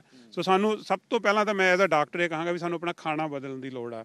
ਸਾਨੂੰ ਗੁਰੂ ਘਰਾਂ ਦੇ ਲੰਗਰ ਦੀ ਸਾਨੂੰ ਇੱਕ ਕਮੇਟੀ ਬਣਾਉਣੀ ਚਾਹੀਦੀ ਹੈ ਜਿਹੜੀ ਐਡਵਾਈਸ ਕਰੇ ਵੀ ਕਿਹੜੀ ਹੈਲਥੀ ਫੂਡ ਆ। ਹਰ ਗੁਰੂ ਘਰ ਦੇ ਵਿੱਚ ਜਿਮ ਹੋਣਾ ਚਾਹੀਦਾ, ਜਿੱਥੇ ਅਸੀਂ ਵਰਜਿਸ਼ ਕਰੀਏ, ਜਾ ਕੇ ਐਕਸਰਸਾਈਜ਼ ਕਰੀਏ। ਸਾਡੇ ਜਿਹੜੇ ਨੌਜਵਾਨ ਉਹ ਤਕੜੇ ਫਿੱਟ ਸਿੱਖ ਹੋਣ, ਵੀ ਜਿਹੜੇ ਦਰਸ਼ਨੀ ਸਿੱਖ ਹੋਣ, ਲੋਕ ਦੇਖ ਕੇ ਕਹਿਣ ਵੀ ਸਿੱਖ ਜਾਂਦਾ। ਤੇ ਇਹ ਸਾਨੂੰ ਸੋਚ ਬਦਲਣੀ ਪੈਣੀ ਹੈ। ਪਹਿਲਾਂ ਸਿੰਘ ਇੱਦਾਂ ਦੇ ਹੀ ਹੁੰਦੇ ਸੀ। ਜਿਸ ਤਰ੍ਹਾਂ ਗੁਰੂ ਅੰਗਦ ਦੇਵ ਜੀ ਨੇ ਖਡੂਰ ਸਾਹਿਬ ਦੇ ਵਿੱਚ ਮੱਲ ਅਖਾੜਾ ਕਾਇਮ ਕੀਤਾ, ਸਿਹਤ ਵਾਸਤੇ ਬੜੀ ਚੰਗੀ ਤੁਹਾਡੀ ਰਿਹਾ ਕਿ ਆਪਣੇ ਜਿਮ ਵੀ ਹੋਣੇ ਚਾਹੀਦੇ ਆ। ਅਤੇ ਹੋਰ ਤੁਸੀਂ ਕੀ ਸਮਝਦੇ ਆ ਕਿ ਆਪਣੀ ਕਮਿਊਨਿਟੀ ਜਿਹੜੀ ਆ ਇਹ ਕਿਸ ਤਰ੍ਹਾਂ ਇਕੱਠੀ ਰਹਿ ਸਕਦੀ ਆ? ਇਹਦੇ ਬਾਰੇ ਤੁਸੀਂ ਕੀ ਕਹਿਣਾ ਚਾਹੋਗੇ? ਦੇਖੋ ਜੀ, ਜਿਹੜਾ ਇਕੱਠ ਹੁੰਦਾ ਉਹ ਹੁੰਦਾ ਵਿਚਾਰਾਂ ਦਾ। ਸਾਡੇ ਤੇ ਇੰਨੀ ਬਖਸ਼ਿਸ਼ ਆ ਵੀ ਸਾਡੇ ਕੋਲ ਇੱਕ ਗੁਰੂ ਗ੍ਰੰਥ ਸਾਹਿਬ ਆ ਜਿਹਨੂੰ ਕਿ ਹਰ ਸਿੱਖ ਸਤਿਕਾਰ ਕਰਦਾ, ਅਤੇ ਸਾਨੂੰ ਉਹ ਗੁਰੂ ਗ੍ਰੰਥ ਸਾਹਿਬ ਤੋਂ ਹੀ ਸੇਧ ਲਾ ਕੇ ਸਾਨੂੰ ਨਾ ਆਪਸ 'ਚ ਵਿਚਾਰ ਕਰਨੇ। ਜਿਵੇਂ ਹੁਣ ਤੁਹਾਡਾ ਮੀਡੀਆ ਇੱਕ ਮੌਕਾ ਦੇ ਰਿਹਾ ਵੀ ਆਪਾਂ ਅਮਰੀਕਾ 'ਚ ਇੱਕ ਯੂਬਾ ਸਿਟੀ ਤੋਂ ਇੱਕ ਬੰਦਾ ਇੰਗਲੈਂਡ ਦੇ ਸਿੰਘਾਂ ਨਾਲ ਜਾਂ ਹੋਰ ਸ਼ਹਿਰਾਂ 'ਚ ਬੈਠਿਆਂ ਨਾਲ, ਇਹ ਇੱਕ ਬਹੁਤ ਵੱਡੀ ਪ੍ਰਾਪਤੀ ਆ ਵੀ ਸਾਡੇ ਕੋਲ ਇੱਕ ਨਵੀਂ ਟੈਕਨੋਲੋਜੀ ਆ ਗਈ ਆ, WhatsApp, Facebook, TV station, media. ਸਾਨੂੰ ਆਈਡੀਆਜ਼ ਦਾ ਐਕਸਚੇਂਜ ਕਰਨਾ ਚਾਹੀਦਾ। ਫਿਰ ਐਂਡ 'ਤੇ ਸਾਨੂੰ ਕੋਈ ਚੀਜ਼ ਅਗਰੀ ਕਰਨੀ ਚਾਹੀਦੀ ਹੈ ਵੀ ਆਹ ਰੂਲ ਅਸੀਂ ਫੋਲੋ ਕਰਨੇ ਆ। ਪ੍ਰੋਬਲਮ ਇਹ ਆ, ਦੇਖੋ ਇੰਗਲੈਂਡ 'ਚ ਲੋਕ ਕਾਰ ਖੱਬੇ ਪਾਸੇ ਚਲਾਉਂਦੇ, ਅਮਰੀਕਾ 'ਚ ਸੱਜੇ ਪਾਸੇ ਚਲਾਉਂਦੇ। ਹੁਣ ਆਪਾਂ ਇਸ ਚੀਜ਼ 'ਤੇ ਬਹਿਸਣਾ ਸ਼ੁਰੂ ਕਰ ਦਈਏ ਵੀ ਕੌਣ ਗਲਤ ਸਹੀ ਆ, ਕਿਸੇ ਪਾਸੇ ਨਹੀਂ ਲੱਗਾਂਗੇ। ਜਿਹੜਾ ਤੁਸੀਂ ਇੱਕ ਵਾਰੀ ਸਿਸਟਮ ਬਣਾਇਆ ਉਹਨੂੰ ਫੋਲੋ ਕਰੋ। ਜੇ ਉਹਨੂੰ ਬਦਲਣਾ, ਤੁਸੀਂ ਇੱਕ ਕਮਰੇ 'ਚ ਬਹਿ ਕੇ ਵਿਚਾਰ ਵਟਾਂਦਰਾ ਕਰਕੇ ਬਦਲੋ। ਲੜਾਈ ਮੁੱਕੀ, ਝਗੜਾ, ਇੱਕ ਜਿਹੜੀ ਅੱਜ ਸਿੱਖਾਂ 'ਚ ਇੱਕ ਨਵਾਂ ਰਿਵਾਜ ਚੱਲਿਆ ਨਾ ਵੀ ਜਿਹਦੇ ਨਾਲ ਸਾਡੇ ਵਿਚਾਰ ਨਹੀਂ ਰਲਦੇ, ਅਸੀਂ ਉਹਨੂੰ ਕਹਿੰਦੇ ਧੱਕੇ ਨਾਲ ਰੋਕ ਦੇਣਾ, ਹਿੰਸਾ ਕਰਕੇ ਰੋਕ ਦੇਣਾ ਜਾਂ ਥ੍ਰੈਟ ਦੇ ਦੇਣੀ।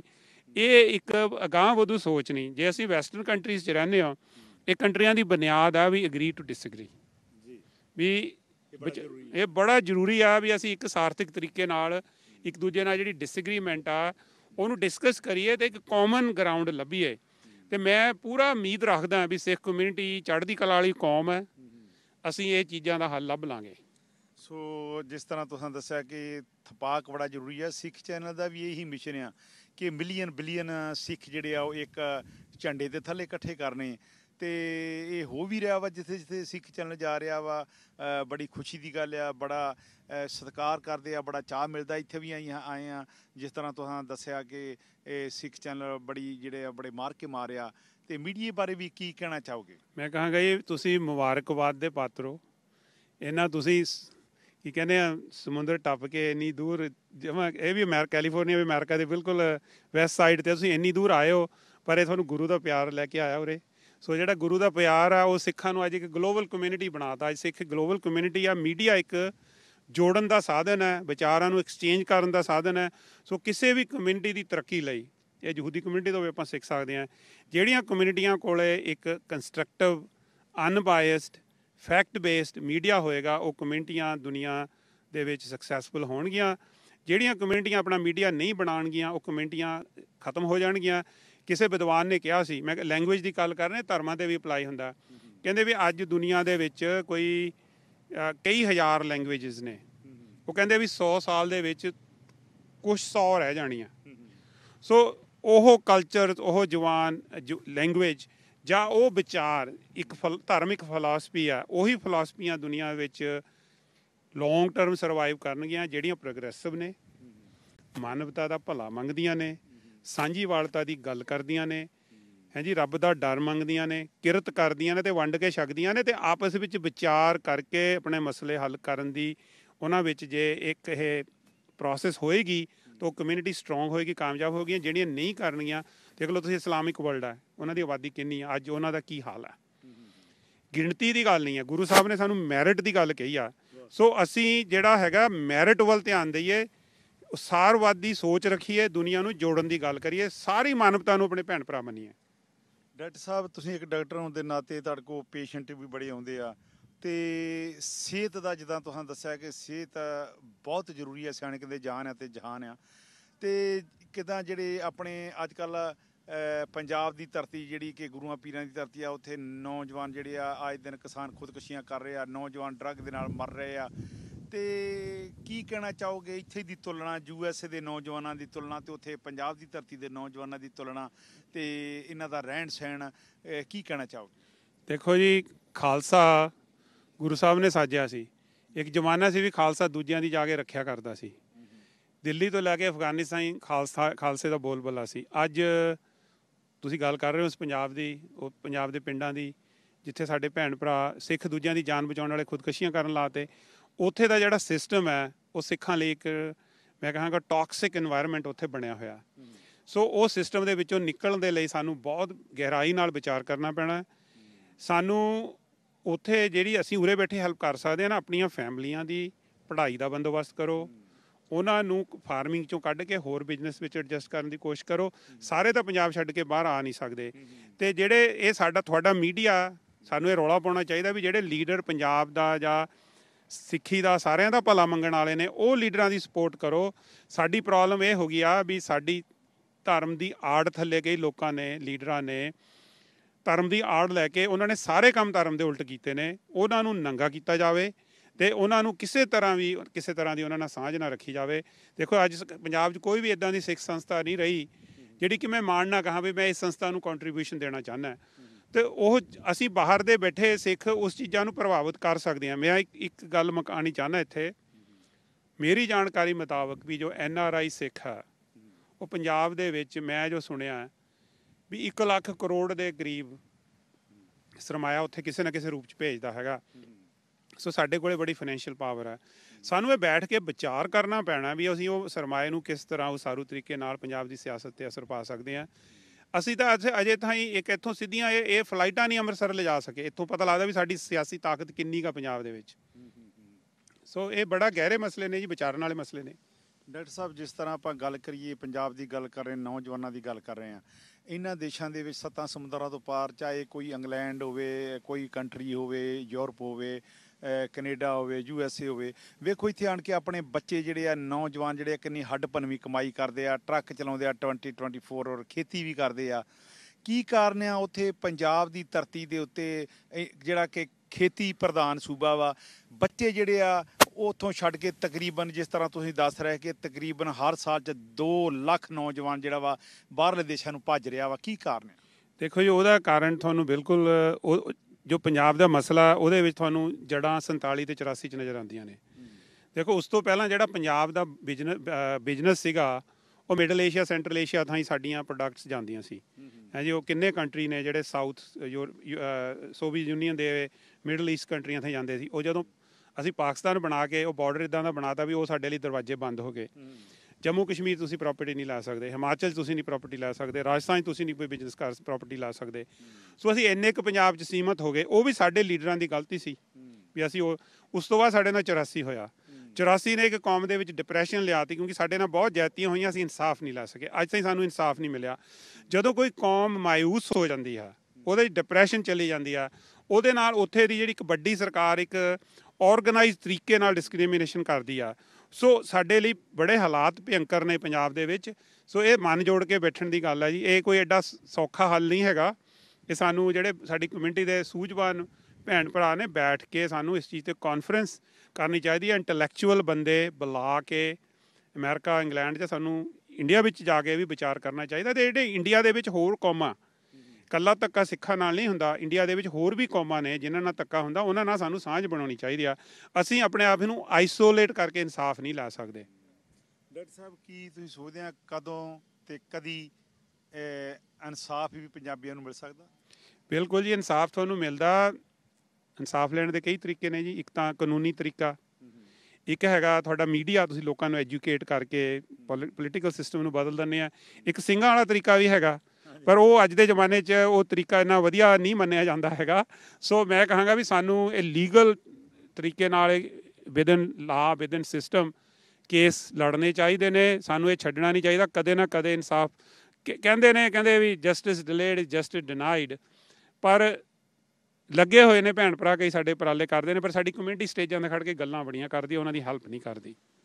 ਵੇਖੋ, ਜਿਹੜੀ ਮੀਡੀਆ ਦੀ ਤੁਸੀਂ ਗੱਲ ਕੀਤੀ ਹੈ ਕਿ ਸਿੱਖ ਚੈਨਲ ਨੇ, ਜਦੋਂ ਰਾਜੋਆਣੇ ਦਾ ਮੁੱਦਾ ਹੋਇਆ, ਇੰਨੀ ਹੋਈ ਕਿ ਇੱਕ ਸ਼ਹਿਰਾਂ ਦੇ ਸ਼ਹਿਰ, ਸਟਰੀਟਾਂ ਦੀਆਂ ਸਟਰੀਟਾਂ ਜਿਹੜੀਆਂ ਉਹ ਇੱਕ ਵਾਰ ਨਿਸ਼ਾਨਾ ਸਾਹਿਬਾਂ ਦੇ ਨਾਲ ਭਰ ਦਿੱਤੀਆਂ, ਔਰ ਫਾਂਸੀ ਜਿਹੜੀ ਰਖਵਾਤੀ। ਮੀਡੀਆ ਇੰਨਾ ਜਿਹੜਾ ਤਕੜਾ, ਔਰ ਸੱਚਾਈ ਇਹ ਆ ਕਿ ਪਿਆਰੇ ਦਰਸ਼ਕੋ, ਸਾਨੂੰ ਪੰਜਾਬ 'ਚ ਪਤਾ ਨਹੀਂ ਲੱਗਦਾ ਕੀ ਹੋ ਰਿਹਾ ਵਾ। ਸਾਨੂੰ ਇੱਥੇ ਜਿਹੜਾ ਵਾ ਲੋਕਾਂ ਨੂੰ ਅਵੇਅਰਨੈਸ ਇੱਥੋਂ ਪਤਾ ਲੱਗਦਾ ਸਿੱਖ ਚੈਨਲ ਦੀਆਂ ਖਬਰਾਂ ਸੁਣ ਕੇ ਕਿ ਪੰਜਾਬ ਦੇ ਵਿੱਚ ਹੋ ਰਿਹਾ ਵਾ। ਕੀ ਕਹਿਣਾ ਚਾਹੋ? ਦੇਖੋ ਜੀ, ਇਹ ਮੈਂ ਤੁਹਾਨੂੰ ਗੱਲ ਦੱਸਦਾ ਵੀ ਇਹ ਮੀਡੀਆ ਦੀ ਤਾਂ ਪਾਵਰ ਆਪਾਂ ਸਾਰੇ ਹੀ ਮੰਨਦੇ ਹਾਂ ਜੀ। ਦੇਖੋ, ਦਿੱਲੀ ਦੇ ਵਿੱਚ ਤਕਰੀਬਨ 10,000 ਸਿੱਖਾਂ ਦਾ ਕਤਲ ਹੋਇਆ। ਕਿਹਾ ਜਾਂਦਾ ਵੀ ਤਕਰੀਬਨ 100 ਸਿਟੀਜ਼ ਦੇ ਵਿੱਚ ਹੋਇਆ, ਇੱਦਾਂ ਵੀ 50,000 ਦੀ ਗਿਣਤੀ ਦੱਸੀ ਜਾਂਦੀ ਆ। ਪੰਜਾਬ ਦੇ ਵਿੱਚ ਜਿਹੜੀ ਉੱਥੇ ਦੀ ਗੌਰਮੈਂਟ ਕਹਿੰਦੀ ਵੀ ਜਿਹੜੇ ਸਿੱਖਾਂ ਨੇ ਲਾ ਨੂੰ ਬ੍ਰੇਕ ਕੀਤਾ, ਉਹਨਾਂ ਦੇ ਟੱਬਰ ਥਾਈਂ ਵੀ ਨਹੀਂ ਬਖਸ਼ੇ ਗਏ। ਰਾਈਟ, ਪੰਜਾਬ 'ਚ ਹੁਣ ਆਪਾਂ ਕੋਲ ਐਗਜ਼ੈਕਟ ਨੰਬਰ ਨਹੀਂ ਹੈਗੇ, ਕੋਈ 2 ਲੱਖ ਕਹਿੰਦਾ, ਕੋਈ 1.5 ਲੱਖ ਕਹਿੰਦਾ, 2.5 ਲੱਖ ਕਹਿੰਦਾ, ਇੰਨਾ ਸਾਡਾ ਨੁਕਸਾਨ ਹੋਇਆ। ਉੱਥੇ ਤਾਂ ਉਹਨਾਂ ਨੇ ਟਾਡਾ ਲਾ ਕੇ ਸਪੈਸ਼ਲ ਕਾਨੂੰਨ ਬਣਾ ਕੇ ਜੀ ਗੌਰਮੈਂਟ ਕਹਿੰਦੀ ਅਸੀਂ ਇਨਸਾਫ ਕਰਤਾ ਜੀ, ਪਰ ਦੂਜੇ ਪਾਸੇ ਸਾਨੂੰ ਇਨਸਾਫ ਨਹੀਂ ਮਿਲਿਆ। ਸੋ ਧੱਕਾ ਤਾਂ ਭਾਜੀ ਬਹੁਤ ਹੋਇਆ ਹੈਗਾ। ਉਹ ਨਾਲੇ ਉਸ ਕੰਟਰੀ 'ਚ ਹੋਇਆ ਜਿਹੜਾ ਕੰਟਰੀ ਕਹਿੰਦਾ ਵੀ ਅਸੀਂ ਦੁਨੀਆ ਦੀ ਸਭ ਤੋਂ ਵੱਡੀ ਜਮਹੂਰੀਅਤ ਹਾਂ, ਸਭ ਤੋਂ ਵੱਡੀ ਡੈਮੋਕ੍ਰੇਸੀ ਹੈ। ਉਸੇ ਕੰਟਰੀ ਜਿਹੜੇ ਬੰਦਿਆਂ ਨੇ ਉਹ ਕਤਲ ਕੀਤੇ, ਉਹਨਾਂ ਨੂੰ ਚੁਣ ਕੇ, ਮੇਰੇ ਹੁਣ ਕਈ ਦੋਸਤ ਨੇ ਦੂਜੀਆਂ ਬਰਾਦਰੀਆਂ ਦੇ, ਉਹ ਕਹਿਣਗੇ ਯਾਰ ਨਹੀਂ ਅਸੀਂ ਇੱਦਾਂ ਦੇ ਨਹੀਂ ਹੈਗੇ, ਵੀ ਇੰਡੀਆ 'ਚ ਬਹੁਤ ਅੱਛੇ ਲੋਕ ਹੈਗੇ ਨੇ, ਕੁਛ ਲੋਕਾਂ ਨੇ ਕੀਤਾ ਤੁਹਾਡੇ ਨਾਲ। ਪਰ ਮੇਰਾ ਉਹਨਾਂ ਨੂੰ ਇੱਕ ਸਵਾਲ ਹੈ ਵੀ ਅਸੀਂ HKL ਭਗਤ ਵਰਗੇ ਬੰਦਿਆਂ ਨੂੰ ਪਾਰਲੀਮੈਂਟ ਦਾ ਮਿਨਿਸਟਰ ਬਣਾਤਾ। ਜਿਹੜਾ ਪਾਰਲੀਮੈਂਟ ਕਿਸੇ ਜਮਹੂਰੀਅਤ ਜਾਂ ਡੈਮੋਕ੍ਰੇਸੀ ਦਾ ਸਭ ਤੋਂ ਵੱਡਾ ਮੰਦਰ ਗੁਰਦੁਆਰਾ ਹੁੰਦਾ। ਜਗਦੀਸ਼ ਟਾਈਡਲਰ ਨੂੰ ਅਸੀਂ ਮਿਨਿਸਟਰ ਬਣਾਤਾ, ਸੱਜਣ ਕੁਮਾਰ ਨੂੰ ਅਸੀਂ ਮਿਨਿਸਟਰ ਬਣਾਤਾ, ਵੀ ਤੁਸੀਂ ਕਿਉਂ ਨਹੀਂ ਬੋਲਦੇ? ਜੇ ਧੱਕਾ ਮੈਂ ਕਹਿੰਦਾ ਵੀ ਕਿਸੇ ਨਾਲ ਵੀ ਹੁੰਦਾ, ਭਾਵੇਂ ਉਹ ਕਿਸੇ ਹਿੰਦੂ ਨਾਲ ਹੋਵੇ, ਮੁਸਲਮਾਨ ਨਾਲ ਹੋਵੇ, ਕ੍ਰਿਸਚਨ ਨਾਲ ਹੋਵੇ, ਇੱਕ ਇਨਸਾਫ ਪਸੰਦ ਬੰਦੇ ਨੂੰ ਬੋਲਣਾ ਚਾਹੀਦਾ। ਪਰ ਜੇ ਅਸੀਂ ਕਹੀਏ ਵੀ ਸਾਡੇ ਲਈ ਇਨਸਾਫ ਵੱਖਰਾ, ਦੂਜਿਆਂ ਲਈ ਵੱਖਰਾ, ਹੁਣ ਮੁਸਲਮਾਨ ਕਮਿਊਨਿਟੀ ਨੇ ਪਾਕਿਸਤਾਨ, ਬੰਗਲਾਦੇਸ਼ ਬਣਾ ਲਿਆ, ਹੁਣ ਇੰਡੀਆ ਵਾਲੇ ਕਹਿੰਦੇ ਆ ਜੀ ਅਸੀਂ ਹਿੰਦੂ ਪਤਾ ਬਣਾਉਣਾ, ਤੇ ਸਿੱਖ ਕਿੱਥੇ ਜਾਣ ਵਿਚਾਰੇ? ਆਫਟਰ ਆਲ ਉਹਨਾਂ ਨੂੰ ਵੀ ਕੋਈ ਥਾਂ ਚਾਹੀਦੀ ਜਿੱਥੇ ਉਹ ਸਾਹ ਲੈ ਸਕਣ ਤੇ ਆਪਣੀ ਪੋਲੀਟੀਕਲ ਫਰੀਡਮ ਮਾਣ ਸਕਣ। ਸੋ ਇਹ ਮਸਲਾ ਬੜਾ ਗੰਭੀਰ ਆ, ਇੱਕ ਬੜੀ ਛੋਟੀ ਜਿਹੀ ਆਪਾਂ ਕਮਿਊਨਿਟੀ ਆ। ਸੋ ਆਈ ਥਿੰਕ ਵੀ ਇਹ ਜਿਹੜਾ ਮਸਲਾ ਆਪਾਂ ਉਰੇ ਬੈਠੇ ਨਹੀਂ ਹੱਲ ਕਰ ਸਕਦੇ, ਇਹ ਪੰਜਾਬ ਦੇ ਸਿੱਖਾਂ ਨੂੰ ਇਸ ਬਾਰੇ ਸੋਚਣਾ ਪਏਗਾ। ਆਪਾਂ ਉਹਨਾਂ ਦੀ ਸਿਰਫ ਮਦਦ ਕਰ ਸਕਦੇ ਹਾਂ। ਸੋ ਡਾਕਟਰ ਸਾਹਿਬ, ਅਖੀਰ ਦੇ ਵਿੱਚ ਕੁਝ ਸੈਕਿੰਡਾਂ ਦੇ ਵਿੱਚ ਤੁਹਾਨੂੰ ਇਸ ਵਕਤ ਸਿੱਖ ਚੈਨਲ ਦੀ ਅੱਖ ਨਾਲ ਵਰਲਡ 'ਚ ਵੇਖਿਆ ਜਾ ਰਿਹਾ, ਕੀ ਮੈਸੇਜ ਦੇਣਾ ਚਾਹੋਗੇ ਯੂਥ ਨੂੰ, ਹੋਰ ਦਰਸ਼ਕਾਂ ਨੂੰ? ਦੇਖੋ ਜੀ, ਮੇਰੀ ਸਾਰੇ ਭੈਣ ਭਰਾ, ਬੱਚਿਆਂ ਨੂੰ, ਬਜ਼ੁਰਗਾਂ ਨੂੰ ਜੋ ਪ੍ਰੋਗਰਾਮ ਦੇਖ ਰਹੇ ਆ, ਬੇਨਤੀ ਆ ਵੀ ਜਿੱਥੇ ਵੀ ਤੁਸੀਂ ਰਹਿ ਰਹੇ ਹੋ ਦੁਨੀਆ 'ਚ, ਸਾਰੀ ਦੁਨੀਆ ਸਾਡਾ ਘਰ ਹੈ। ਜਿੱਥੇ ਵੀ ਤੁਸੀਂ ਰਹਿ ਰਹੇ ਹੋ ਉੱਥੇ ਦੀਆਂ ਕਮਿਊਨਿਟੀਆਂ ਦੇ ਨਾਲ ਪਿਆਰ ਮੁਹੱਬਤ ਵਧਾਓ, ਆਪਣੇ ਆਪ ਨੂੰ ਜਿੱਥੇ ਵੀ ਬੈਠੇ ਆ ਮਜ਼ਬੂਤ ਕਰੋ। ਫਿਰ ਉਸ ਤੋਂ ਬਾਅਦ ਜੇ ਤੁਸੀਂ ਕੁਛ ਬੈਕ ਹੋਮ ਕੋਈ ਮਦਦ ਕਰ ਸਕਦੇ ਹੋ ਜ਼ਰੂਰ ਕਰੋ, ਪਰ ਪਹਿਲ ਤੁਹਾਡੀ ਹੋਣੀ ਚਾਹੀਦੀ ਹੈ ਵੀ ਅਸਾਂ ਜਿਹੜੇ ਵੀ ਥਾਂ 'ਤੇ ਬੈਠੇ ਆ ਉੱਥੇ ਦੀ ਜਿਹੜੀ ਨੈਕਸਟ ਜਨਰੇਸ਼ਨ ਹੈ ਉਹਨਾਂ ਦੇ ਲਈ ਸੁਖਾਵੇਂ ਮਾਹੌਲ ਬਣਾਈਏ ਵੀ ਉਹ ਉੱਥੇ ਵੱਧ ਫੁੱਲ ਸਕਣ। ਪੋਲੀਟੀਕਲ ਸਿਸਟਮ 'ਚ ਹਿੱਸਾ ਲਓ, ਜਿੱਥੇ ਡੈਮੋਕ੍ਰੇਸੀ 'ਚ ਪਾਰਟੀਸਪੇਟ ਕਰੋ, ਫੰਡ ਰੇਜ਼ਿੰਗ ਕਰੋ, ਸੇਵਾ ਕਰੋ, ਹਿੱਸਾ ਲੈ ਕੇ ਆਪਣੇ ਆਪ ਨੂੰ ਮਜ਼ਬੂਤ ਕਰੋ ਜਿੱਥੇ ਵੀ ਬੈਠੇ ਹੋ। ਸੋ ਡਾਕਟਰ ਸਾਹਿਬ ਜੀ, ਤੁਹਾਡਾ ਬਹੁਤ ਬਹੁਤ ਥੈਂਕ ਯੂ। ਪਿਆਰੇ ਦਰਸ਼ਕੋ, ਇਹ ਸਨ ਸਾਡੇ ਨਾਲ ਡਾਕਟਰ ਕੰਗ ਸਾਹਿਬ। ਇਹਨਾਂ ਦੀ ਵਿਸ਼ੇਸ਼ ਇੰਟਰਵਿਊ ਲਈ ਇਹ ਇਹਨਾਂ ਦੇ ਵਿਚਾਰ ਹੈ, ਇਹਦੇ ਨਾਲ ਸਿੱਖ ਚੈਨਲ ਦਾ ਸਹਿਮਤ ਹੋਣਾ ਨਾ ਹੋਣਾ ਕੋਈ ਜ਼ਰੂਰੀ ਨਹੀਂਗਾ। ਇੱਥੇ ਹੀ ਫਤਿਹ ਬੁਲਾਉਂਦੇ ਹਾਂ। ਡਾਕਟਰ ਸਾਹਿਬ, ਤੁਹਾਡਾ ਧੰਨਵਾਦ ਹੈ ਜੀ। ਵਾਹਿਗੁਰੂ ਜੀ ਕਾ ਖਾਲਸਾ, ਵਾਹਿਗੁਰੂ ਜੀ ਕੀ ਫਤਿਹ। ਸਿੱਖ ਚੈਨਲ ਦੇਖਣ ਵਾਲੇ ਸਾਰੇ ਸਰੋਤਿਆਂ ਨੂੰ ਮੇਰੀ ਪਿਆਰ ਭਰੀ ਸਤਿ ਸ੍ਰੀ ਅਕਾਲ। ਵਾਹਿਗੁਰੂ ਜੀ ਕਾ ਖਾਲਸਾ, ਵਾਹਿਗੁਰੂ ਜੀ ਕੀ ਫਤਿਹ। I'm very honored today to interview a very special guest. Actually, we are reporting from Tarabayana Gurdwara, Yuba City, California. We will be talking to Professor Nicole Ranganath. She's teaching at a local university here in California. UC Davis, which is one of the top universities in the world. So Nicole, welcome to the show. बहुत धन्यवाद. So Nicole, you have been associated with Sikh community for last few years. Can you outline the things you have done with the community over the last 2-3 years? So over the last 3 years, we've partnered with the community on a number of projects. First and most importantly, we've preserved the rich history of Punjabis in California over the last 120 years, since around the 1890s, in a digital archive that's accessible to anyone in the world. So it's open for researchers and anyone in the public. So that's the first project. So we'll come to the second project in a minute. Can you share the website with our viewers, so if they want to go on the website? Yes, it's pioneeringpunjabis.ucdavis.edu. Can you repeat one more time? pioneeringpunjabis.ucdavis.edu. So what's number 2? Number 2 is probably the most ambitious project, which is to establish Punjabi language classes at UC Davis at the beginning, intermediate, and advanced levels. So Punjabi is the third most spoken language in the Central Valley. And we also, UC Davis has the largest number of Punjabi heritage students. I would conservatively estimate those numbers at least 550. So we initiated a student petition in January of this year. 923 students signed up expressing an interest to take Punjabi. But what's unusual, not only is it the largest language petition at UC Davis, but also students were interested in taking it at all levels. And you had a diverse range of students who signed up. So Punjabis, but also students from all different backgrounds. So before we go to item number 3, ਸਾਨੂੰ ਪੰਜਾਬੀ 'ਚ ਦੱਸ ਦਈਏ ਵੀ ਇੱਕ ਤਾਂ ਇਹਨਾਂ ਨੇ ਇੱਕ website ਬਣਾਈ ਆ UC Davis ਦੀ ਵੈਬਸਾਈਟ ਤੇ pioneeringpunjabis.uc Davis. ਸੋ ਇਹ ਸਾਈਟ ਤੇ ਤੁਸੀਂ ਜਾ ਕੇ ਜੋ ਕੈਲੀਫੋਰਨੀਆ 'ਚ ਪੰਜਾਬੀਆਂ ਦੀ ਖਾਸ ਕਰਕੇ ਸਿੱਖਾਂ ਦੇ ਆਮਦ ਦੀ ਪਿਛਲੇ 125 ਸਾਲ ਦੀ ਹਿਸਟਰੀ ਆ ਉਹ ਤੁਸੀਂ ਦੇਖ ਸਕਦੇ ਹੋ. ਦੂਸਰਾ ਇਹ ਉਪਰਾਲਾ ਹੋ ਰਿਹਾ ਵੀ ਯੂਨੀਵਰਸਿਟੀ ਦੇ ਵਿੱਚ ਪੰਜਾਬੀ ਨੂੰ ਐਜ਼ ਅ ਸੈਕੰਡ ਲੈਂਗੁਏਜ ਪੜ੍ਹਾਇਆ ਜਾਵੇ ਕਿਉਂਕਿ ਇਸ ਏਰੀਆ ਦੇ ਵਿੱਚ ਪੰਜਾਬੀ ਸਟੂਡੈਂਟ ਕਾਫੀ ਨੇ. So what's the next point? Well, first, I didn't finish number 2, which is we are going to establish Punjabi language classes at all levels, beginning, intermediate, and advanced.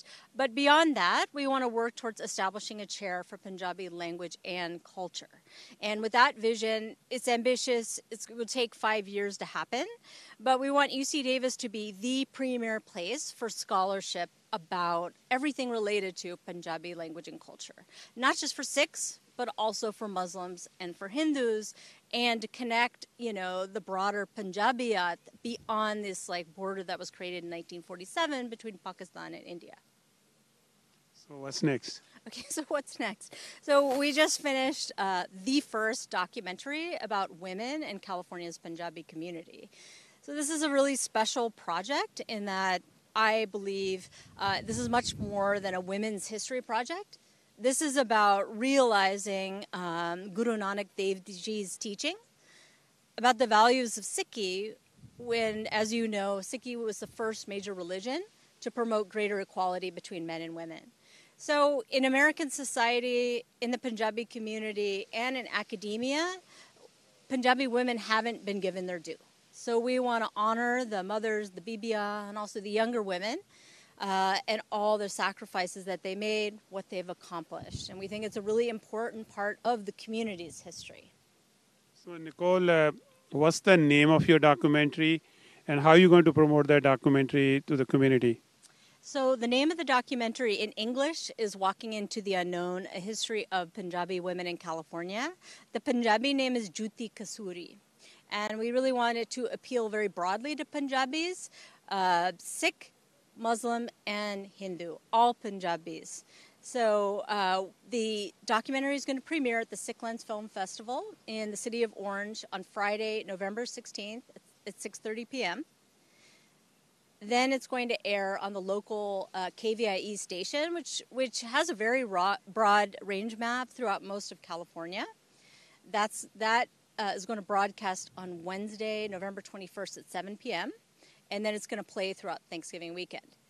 Beyond that, it's going to be picked up nationally.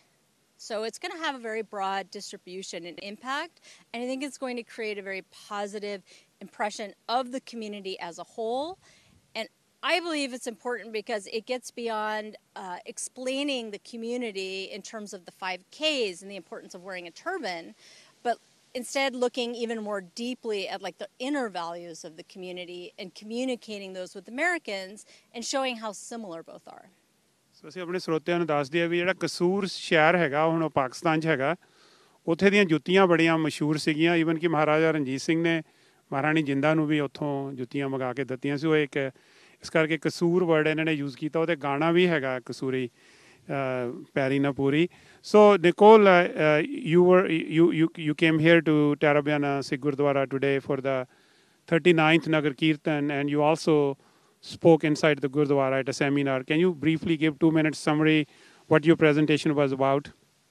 I mean, the presentation was largely along the themes that I just discussed, but I wanted to really inspire young people to learn about their history, to be proud of their history, and to be engaged in the history. Not only that, but I want to inspire young people to create their own history, to tell their own stories. So that was the major point. So I talked about how we have a collaboration with the University of California History Project, and we're going to integrate the documentary into California schools throughout like the K through 12 levels. So we can educate the public and especially young people about the history. So I kind of gave an outline of famous women in Sikh history. I talked a lot about the local women and the impact they had here, particularly with the Gurdwara Sahib.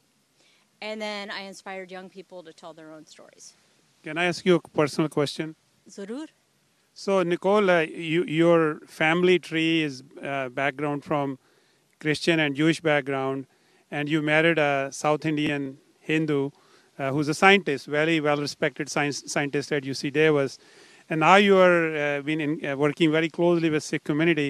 So how's the journey been so far? Well, I would say that the journey's been entirely transformative. I mean, I would say the person I am today is completely different than the person I was when I met you for the first time on July 31st, 2015. And we just had this idea that the university should partner with the Punjabi community in preserving its history online. And I never envisioned like how much I would change personally and spiritually as a result. I mean, in terms of my family history, my grandmother was raised an Orthodox Jew. The first thing her father would pray when he would wake up in the morning was, do you know what that is? As an Orthodox Jew, what would he say? I think I'll let you answer that. Okay. The first thing they pray is they say, they thank God that they weren't born a woman. That is the first thing you pray in the morning. And, you know, what a contrast with like Sikhi and how empowering Sikhi and particularly Guru Nanak Dev Ji is for all people, regardless of their caste, class, gender. That's one thing. The other thing is, you know, it's been transformative for me because I never really was engaged beyond my profession and my family. And for the first time, like through just really being inspired by the seva and the generosity in the community, it's like completely changed my outlook on life. And I've learned so much from the community about how to give back. And I honestly will say that, you know, the finest Americans I've met have like been in the Sikh community. So I would say that the journey has been a long one, even within 3 years' time. And we have so many more creative projects we can do together. We've just like scratched the surface. And I would just call on us to put all the best minds and hearts together to think about how we can make the world a better place. Because so many bad things have happened this year. We need good people of good faith who are intelligent to work together to like combat all the negative energy and to create the sense of like Chardi Kala for the next generation. Thank you, Nicole. That was very touching personal description of your experience. So if I heard the Sikh channel may be interested in showing your documentary. They have a worldwide audience. I assume you are okay with that. Yes, as long as it's post, air date on KVIE. My goal is to share it with as many people as possible, internationally as well as nationally, and we would love for people in Punjab to see this. So my last question to you is that is there anything you want to give advice to Sikh community that how they can change the stereotyping or some perceptions which are not factual about the Sikh community by other fellow Americans, or even in United Kingdom and other parts of the Western world? You have like 1 minute suggestion. I mean, the Sikh community is incredibly skillful at telling their own story. Like, I contrast this with the Hindu community, and the Sikhs were like 1,000 times more successful, for instance, in intervening in the California curriculum debate. In terms of telling their own story in the media, and in terms of forming partnership with allies. I believe that we're at this sort of crossroads right now where we should shift away from the approach in the National Sikh Coalition, was a more formal approach and explaining the external appearance of Sikhs, and that we need to have deeper, more local, creative partnerships. And I think through that, we're going to see much higher returns for our efforts. But you know what it takes? It takes a lot of trust, because that means a huge investment, not just in your, every kind of resource, especially time and goodwill. Thank you, Nicole, for your time. And we want to thank our viewers for watching this interview. And thank you, Nicole, for being here. Waheguru Ji Ka Khalsa, Waheguru Ji Ki Fateh. Sat Sri Akal. This is Dr. Nicole Ranganath. Welcome to the Sikh Channel in the USA. I'm speaking to you live from Yuba City, Nagar Kirtan. My message is for young people, which is, I'm a historian. I believe that it's vitally important that we understand where we've come as a nation, that Sikhs have been in the United States since the late 19th century. And it's really important that you invest your time to take pride in your heritage. Not only that, but you have unique struggles that you're facing as a young Sikh American. And I think the most powerful way that we can move forward as a nation is for you to speak your own truth, tell your own story creatively, through film, through novels, through art, through dance. And so it's really up to you to shape the future. Waheguru ji ਕਾ ਖਾਲਸਾ ਵਾਹਿਗੁਰੂ ਜੀ ਕੀ ਫਤਿਹ। ਪਿਆਰੇ ਦਰਸ਼ਕੋ, ਅਸੀਂ Yuba city 'ਚ ਖੜੇ ਹਾਂ, ਤੁਹਾਨੂੰ ਮਿਲਾਉਣ ਜਾ ਰਹੇ ਹਾਂ ਇੱਕ ਬਹੁਤ ਹੀ ਪਿਆਰੀ ਸ਼ਖਸੀਅਤ ਤੇਜ ਮਾਨ ਸਿੰਘ ਜੀ ਉਹਨਾਂ ਦੇ ਨਾਲ। ਵਾਹਿਗੁਰੂ ਜੀ ਕਾ ਖਾਲਸਾ ਵਾਹਿਗੁਰੂ ਜੀ ਕੀ ਫਤਿਹ। ਤੇਜਮਾਨ ਸਿੰਘ ਜੀ ਆਪਣਾ ਪਿਛੋਕੜ ਪੰਜਾਬ ਦੇ ਵਿੱਚ ਕਿੱਥੇ ਪੈਦਾ ਹੋਏ, ਕਿੱਥੇ ਸਕੂਲੇ ਪੜ੍ਹੇ, ਕਿੱਥੇ ਖੇਡਾਂ ਖੇਡੀਆਂ ਤੇ ਕਦੋਂ ਤੁਸੀਂ ਫਿਰ ਅਮਰੀਕਾ ਦੀ ਧਰਤੀ ਤੇ ਆਏ? ਮੈਂ ਜੀ ਬਠਿੰਡੇ ਜ਼ਿਲ੍ਹੇ ਦੇ ਵਿੱਚ ਮਾਨਵੀਵੜੀਆਂ ਪਿੰਡ ਦੇ ਵਿੱਚ ਪੈਦਾ ਹੋਇਆ ਸੀ। ਹੁਣ ਉਹ ਮਾਨਸਾ ਜ਼ਿਲ੍ਹੇ ਦੇ ਵਿੱਚ ਆ ਗਿਆ ਅਤੇ ਉੱਥੇ ਹੀ ਆਪਣੇ 5ਵੀਂ ਤੱਕ ਪੰਜਾਬ ਦੇ ਪਿੰਡਾਂ ਦੇ ਵਿੱਚ ਪੜ੍ਹੇ ਅਤੇ ਉਸ ਤੋਂ ਬਾਅਦ ਇੱਥੇ ਅਮਰੀਕਾ ਆ ਗਏ 1975 ਜਨਵਰੀ ਦੇ ਵਿੱਚ। ਸੋ ਉਦੋਂ ਦੇ ਹੁਣ ਇੱਥੇ ਯੂਬਾ ਸਿਟੀ ਦੇ ਵਿੱਚ ਆ ਗਏ। ਤੇ ਯੂਬਾ ਸਿਟੀ ਦੇ ਵਿੱਚ ਆਣ ਕੇ ਫਿਰ ਤੁਸੀਂ ਸਟੱਡੀ ਕੀਤੀ ਜਾਂ ਇੱਥੇ ਆਣ ਕੇ ਕੀ ਕੰਮ ਕੀਤੇ? ਸਾਰਾ ਕੁਛ ਇੱਥੇ ਕੀਤਾ ਜੀ। ਸਾਡੇ ਯੂਬਾ ਸਿਟੀ ਪਿੰਡ ਦੇ ਵਿੱਚ ਆ ਕੇ ਇੱਥੇ ਪਹਿਲਾਂ ਤਾਂ ਖੇਤਾਂ ਦੇ ਵਿੱਚ ਕੰਮ ਕੀਤੇ। ਮਾਂ ਪਿਓ ਸਾਰੇ ਅਨਪੜ੍ਹ ਸੀਗੇ ਅਤੇ ਕਮਾਈ ਕੀਤੀ, ਆਪਦਾ ਇੱਥੇ ਸੈਟਲ ਹੋਏ, ਨਾਲ ਪੜ੍ਹਾਈ ਕੀਤੀ। ਮੈਂ ਇੱਥੇ Yuba City high school graduate ਹੋਇਆ। Yuba City high school graduate ਤੋਂ ਬਾਅਦ ਯੂਨੀਵਰਸਿਟੀ ਆਫ ਕੈਲੀਫੋਰਨੀਆ ਡੇਵਿਸ ਪੜ੍ਹਾਈ ਕੀਤੀ ਅਤੇ ਉਸ ਤੋਂ ਬਾਅਦ ਫਿਰ ਸਰਕਾਰੀ ਨੌਕਰੀ ਸ਼ੁਰੂ ਕੀਤੀ। ਮੈਂ 32 ਸਾਲ Yuba county environmental health director ਰਿਹਾ, ਡਿਪਾਰਟਮੈਂਟ ਹੈਡ ਪੋਜੀਸ਼ਨ ਸੀਗੀ ਅਤੇ ਇਸ ਤੋਂ ਬਾਅਦ ਫਿਰ ਸਫ਼ਰ ਜ਼ਿੰਦਗੀ ਦਾ ਚੱਲਦਾ ਰਿਹਾ। ਅਤੇ ਬੜੀ ਤੁਹਾਂ ਹਾਰਡ ਮਿਹਨਤ ਕੀਤੀ ਆ ਅਤੇ ਮਿਹਨਤ ਜਿਹੜੀ ਆ ਰੰਗ ਲਿਆਉਂਦੀ ਆ। ਅਤੇ ਤੁਸੀਂ ਸਾਬਕਾ ਕੌਂਸਲਰ ਵੀ ਜਿਹਦੇ ਕਿਹੜੀ ਸਨ ਤੁਸੀਂ ਕੌਂਸਲਰ ਬਣੇ, ਤੁਹਾਡੇ ਮਨ 'ਚ ਕਿੱਦਾਂ ਖਿਆਲ ਆਇਆ ਵੀ ਕੌਂਸਲਰ ਦੀ ਵੀ ਜਿਹੜੀ ਆ ਚੋਣ ਲੜੀਏ? ਹਾਂਜੀ, ਮੈਂ ਕਦੇ ਪੋਲੀਟਿਕਸ ਬਾਰੇ ਸੋਚਿਆ ਨਹੀਂ ਸੀਗਾ। ਮੈਂ ਬੇਸਿਕਲੀ ਬੜਾ ਸੈਟਿਸਫਾਈ ਸੀ ਲਾਈਫ ਦੇ ਵਿੱਚ as a department head Yuba County ਦੇ ਵਿੱਚ। ਜਦੋਂ 9/11 ਦੇ ਵਿੱਚ ਨਿਊਯਾਰਕ ਦੇ ਵਿੱਚ ਅਟੈਕ ਹੋਇਆ, ਪਹਿਲਾਂ ਤਾਂ ਹਜ਼ਾਰਾਂ ਲੋਕ ਉੱਥੇ ਟਵਿਨ ਟਾਵਰ ਦੇ ਵਿੱਚ ਮਾਰੇ ਗਏ। ਉਸ ਤੋਂ ਬਾਅਦ ਕੀ ਹੋਇਆ ਕਿ ਸਾਡਾ ਪਹਿਲਾ ਸ਼ਹੀਦ ਸਾਡਾ ਸਿੰਘ ਹੋਇਆ, ਸੋਢੀ ਸਾਹਿਬ ਆਪਣੇ ਐਰੀਜ਼ੋਨਾ ਦੇ ਵਿੱਚ। ਉਹਦੀ ਕੀ ਕਸੂਰ ਸੀ ਕਿ ਉਹ ਸਿੱਖ ਸੀਗਾ। ਸਿੱਖੀ ਸਰੂਪ ਹੋਣ ਕਰਕੇ ਤੇ ਉਦੋਂ ਬਾਅਦ ਜਿਹੜੀ ਇਹ ਮਿਸ ਆਇਡੈਂਟੀ ਕਹਿ ਸਕਦੇ ਹੋਗੇ, ਮਿਸਟੇਕਨ ਆਇਡੈਂਟੀ ਕਹਿ ਸਕਦੇ ਹੋਗੇ, ਉਸ ਕਰਕੇ ਸਾਡਾ ਸਿੱਖ ਵੀਰ ਮਾਰਿਆ ਗਿਆ।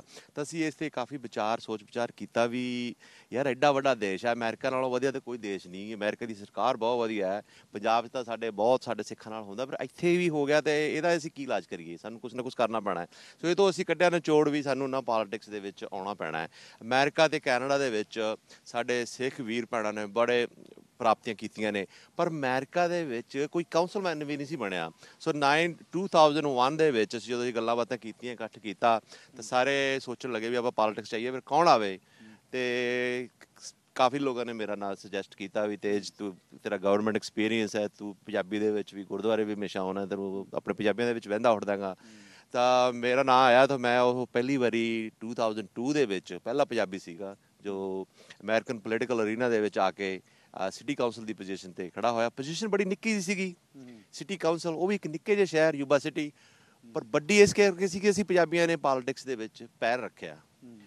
ਪਹਿਲੀ ਵਾਰੀ ਮੈਂ ਨਹੀਂ ਜਿੱਤਿਆ, ਸਿਰਫ 39 ਵੋਟਸ 'ਤੇ ਰਹਿ ਗਿਆ, ਪਰ ਅਸੀਂ ਟਰਾਈ ਕੀਤੀ। ਫਿਰ ਮੈਂ ਸਿਟੀ ਕਾਉਂਸਲਰ ਬਣਿਆ, 4 ਸਾਲ ਟਰਮ ਸਰਵ ਕੀਤੀ। ਫਿਰ ਉਹ ਤੋਂ ਬਾਅਦ ਫਿਰ ਅਸੀਂ ਇਲੈਕਸ਼ਨ ਲੜੇ, ਫਿਰ ਜਿੱਤੇ, ਦੋਨੇ ਟਰਮ ਜਿੱਤੇ। ਉਸ ਤੋਂ ਬਾਅਦ ਫਿਰ ਮੈਂ ਹਮੇਸ਼ਾ ਇਨਕਰੇਜ ਕਰਦਾ ਹੋਣਾ ਹੋਰ ਵੀ ਜੋ ਸਾਡੇ ਯੂਥ ਹੈ ਵੀ ਇੱਧਰ ਆਓ।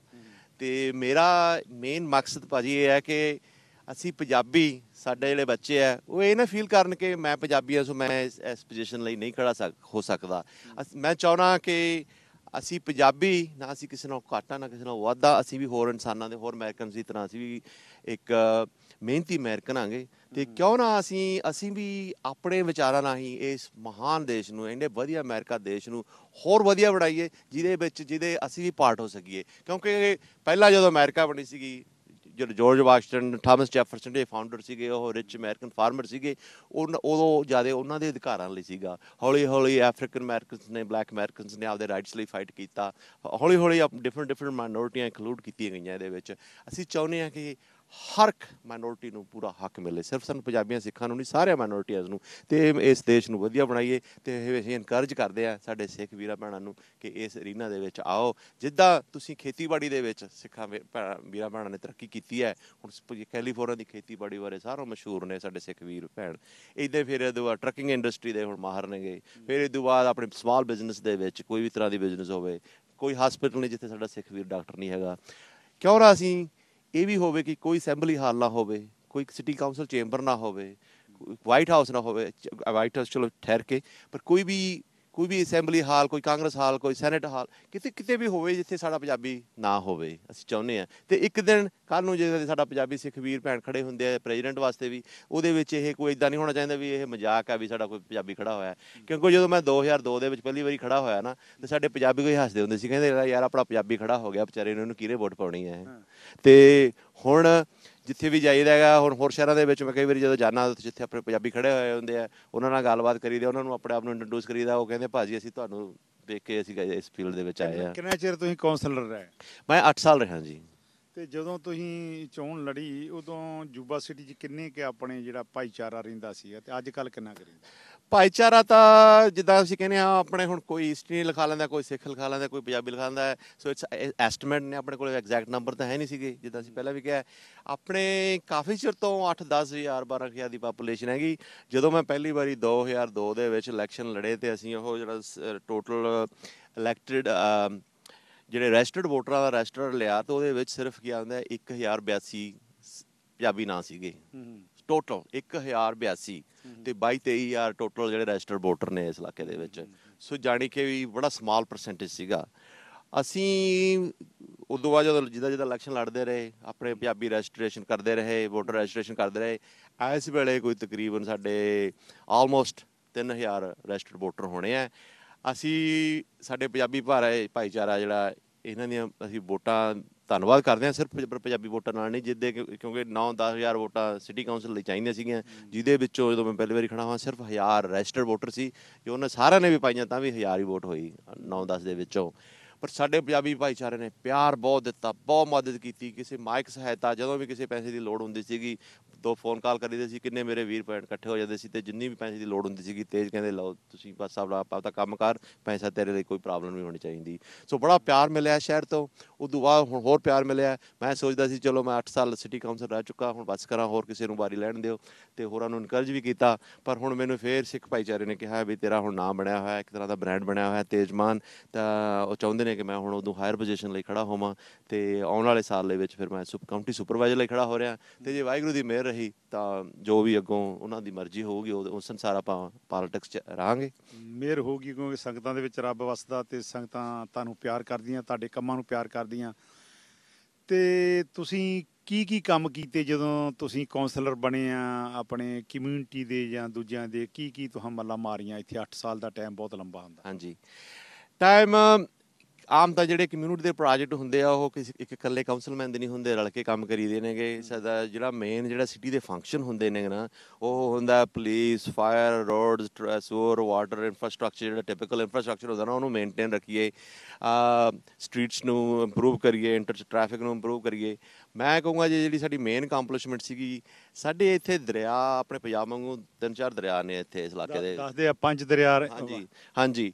ਅਤੇ ਸਾਡੇ ਇੱਥੇ ਫਲੱਡਸ ਬਹੁਤ ਆਉਂਦੇ ਸੀਗੇ।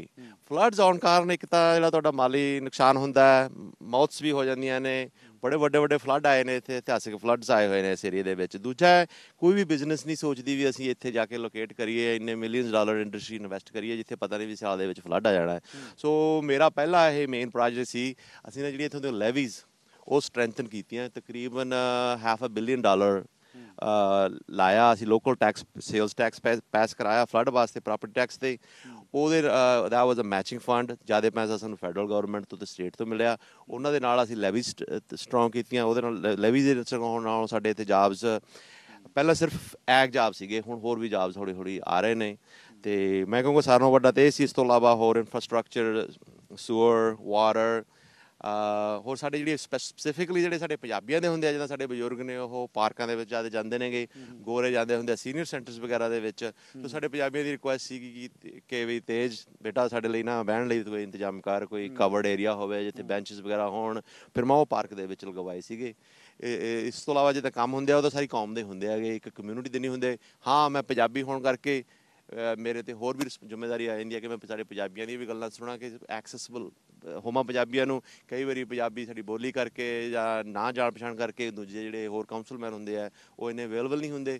ਮੈਨੂੰ ਤਾਂ ਹੁਣ ਹਰ ਵੀਕਐਂਡ 'ਤੇ ਗੁਰਦੁਆਰੇ ਮਿਲ ਲੈਂਦੇ ਆ, ਜਾਂ ਕਿਤੇ ਬਾਹਰ ਪਾਰਟੀ 'ਤੇ ਵਿਆਹ 'ਤੇ ਕਿਤੇ ਮਿਲਦੇ ਰਹਿੰਦੇ ਆ। ਸੋ ਐਕਸੈਸਿਬਿਲਿਟੀ ਵੀ ਮੈਂ ਪ੍ਰੋਵਾਈਡ ਕੀਤੀ ਸਿਟੀ ਕਾਊਂਸਲ ਨੂੰ, ਆਪਣੇ ਸਿਟੀ ਕਾਊਂਸਲ ਨੂੰ ਲੋਕਾਂ ਦੀ।